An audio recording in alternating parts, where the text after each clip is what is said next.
Eleições 2018. Começa hoje a propaganda eleitoral no rádio e na televisão e vai até o dia 4 de outubro, antes do primeiro turno das eleições, que acontece no dia 7.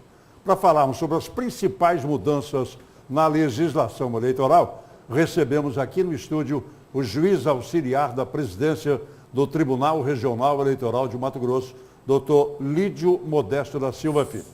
Doutor, obrigado pela vinda aqui.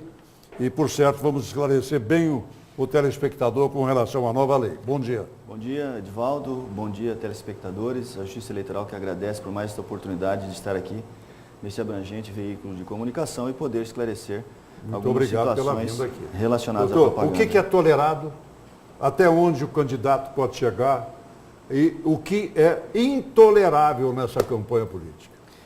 Bom, na verdade, a liberdade de expressão deve prevalecer, inclusive a jurisprudência brasileira e a legislação vem atualizando-se neste sentido, mas, entretanto, deve ser preservado os direitos de personalidade, sobretudo, também aquelas notícias falsas conhecidas como fake news, os deepfakes, que são os vídeos falsos também, que podem elevar a imagem de alguém que não detém determinada imagem, também pode desconstruir a imagem de alguém que possui determinada imagem. Tudo isso é intolerado. Além do mais, nós temos as regras específicas de cada modalidade de propaganda que também deve ser respeitada. Isso é intolerado ou ilícito, como, por exemplo, as propagandas que são em tamanho diferente, colocadas em lugares que não devem. E as novidades que temos é que não podemos mais ter cavaletes, não temos mais os veículos sonoros andando pelas ruas. Você percebe que há um silêncio e uma limpeza urbana. Acabou. O trio elétrico hoje somente é permitido no dia de comício. E os mini-trios e os carros de som comuns, convencionais, somente pode veicular pelas cidades, divulgando jingles e materiais de campanha eleitoral de determinada coligação ou candidato, em passeatas, em carreatas. Acabou aquele negócio de ficar circulando no bairro o dia inteiro, né? Não existe mais esta possibilidade, isso é uma inovação legislativa. Agora nós temos um fato novo nessas eleições, doutor. Fato novo nessas eleições pela apuração, não é um fato novo, porque é conviver com as mentiras, adversários injuriando seus adversários e vice-versa, e a famosa fake news, que são as notícias falsas que já começaram a proliferar. Nós nos preparamos bem para isso. Quais são as medidas e as ações do nosso TRE? Bom, o humorismo é aceitável na propaganda política, porque deve haver uma participação democrática de pessoas, de cidadãos, eleitores, em todo o processo. Porém, mentiras, as conhecidas fake news, não são toleradas, porque quem determina que seja feita uma fake news em relação a determinada pessoa é crime eleitoral e ele pode ser submetido à multa e à prisão. Quem faz, ou seja, quem é contratado também para construir uma inverdade, também é imputado a ele a prática de um crime eleitoral também, com posição de multa e cadeia também. Agora, o eleitoral, a Justiça Eleitoral Brasileira tem realizado inúmeros convênios com Receita Federal, com as instituições internacionais que tratam da veiculação de propagandas na internet, as chamadas redes sociais, Google, Facebook, Instagram, todos eles estiveram reunidos com a Justiça Eleitoral Brasileira, inclusive dentro do TRE de Mato Grosso, no sentido de coibir a prática, de evitar ao máximo essa prática. Então nós estamos monitorando de forma preventiva e também sancionando aquelas que já estão ocorrendo, e eu posso afiançar para você que são inúmeras as denúncias que já estão sendo feitas e os juízes destacados para tratar da propaganda eleitoral estão trabalhando diuturnamente nesse aspecto. Perfeito. Doutor, nós convivemos no passado com abuso do poder econômico, abuso indiscriminado do cidadão que está no cargo, usufruir das vantagens do cargo e tal. E estão convivendo agora com um fato novo, que é o poder religioso. Até onde, né? Até onde a gente pode conceituar abuso de poder religioso?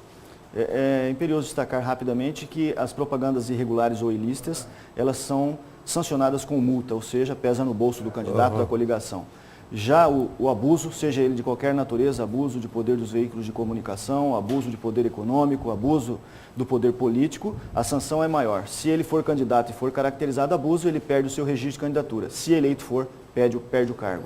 E nós temos uma novidade legislativa que foi incluída agora, que não pode ser realizada propaganda eleitoral em templos, abrangendo aí todo tipo de templo, de qualquer tipo de religião.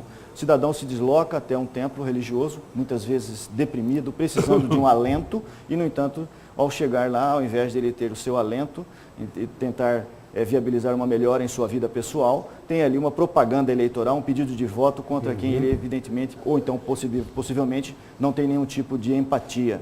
Isso é proibido, porque lá, além de ser previsto na legislação que não pode haver propaganda, é um local de acesso comum do povo, como é um shopping center, uma loja, um veículo de táxi, um Uber, todos esses locais em que o povo pode entrar e sair livremente, não pode ter propaganda eleitoral. Não posso fugir dessa pergunta. E quando o padre que celebra uma missa na sua homilia fala sobre o governo, pede voto, o pastor no seu sermão pode pedir voto, e aí? Deve ser... É um templo, é uma igreja. Exatamente, não pode. Deve haver representação por parte daquele que sente-se ofendido, ou ele vai diretamente até os meios de comunicação, de canal de veículo de comunicação com a Justiça Eleitoral, ou seja, Ministério Público, Ouvidoria, 0800, os aplicativos que nós temos como o Pardal, que detecta propaganda irregular, ou Caixa 1, que combate fluxo indevido de recursos, como o Caixa 2, e ele leva essa notícia até a Justiça Eleitoral, que irá filtrar e, evidentemente, se for configurado qualquer tipo de abuso, todos serão sancionados. Como última, eu quero englobar duas perguntas aqui, como última pergunta ao senhor, doutor Lídio. Direito de resposta na internet. A nossa justiça, normalmente, é uma justiça morosa. E a Justiça Eleitoral tem que responder de pronto. De pronto, porque não pode passar o tempo. Em menos de 24 horas você tem que ter uma decisão. E até onde a propaganda vai e o que pode ser compreendido de poder de polícia da Justiça Eleitoral. O poder de polícia concedido ao magistrado em período eleitoral, ele serve para realizar uma fiscalização administrativa daquilo que vem ocorrendo em todo o processo eleitoral. Então, em caso de eventual denúncia, seja ela na seara comum da propaganda eleitoral, nas modalidades tradicionais, onde havia previsto direito de resposta, agora, respondendo a outra pergunta, nós temos hoje o direito de resposta específico na internet, onde, se o ofendido quiser pedir o seu direito de resposta, ele vai até a Justiça Eleitoral e é concedido imediatamente, no mesmo tamanho, no mesmo local onde foi veiculado e pelo mesmo prazo. Perfeito. Doutor, muito obrigado pela vinda. Parabéns pelo livro. Eu que agradeço. Muito obrigado. Parabéns pelo livro. Doutor Lídio tem um livro que já está em livrarias, inclusive, já fez o lançamento, com relação a essas normas eleitorais. Exatamente. Muito obrigado pela vinda aqui, parabéns. Leva o nosso abraço aos incansáveis homens do TRE, porque daqui para frente não vai ter sossego um segundo sequer. Muito obrigado. Será dado um abraço. Muito obrigado. Obrigado ao senhor.